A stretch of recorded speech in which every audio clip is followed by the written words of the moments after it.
and I'm having an issue where either the paint comes out of the marker too viscous, like too runny, or it doesn't come out of the marker at all. I use heavy body acrylics from you guys, but also fluid paints. How do I fill my markers so that it's ready to use?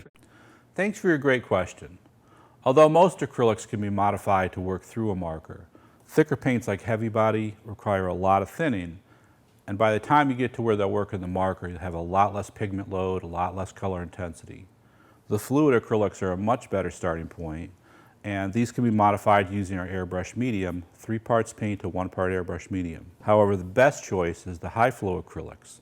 These are ready to go. You can put them right into the marker, and they don't require any additional thinning to work well. They also work great for brush, airbrush, dip pen, and a whole variety of tools. Check out the links in our descriptions for more information, and we hope this helped out, and thank you again for your question.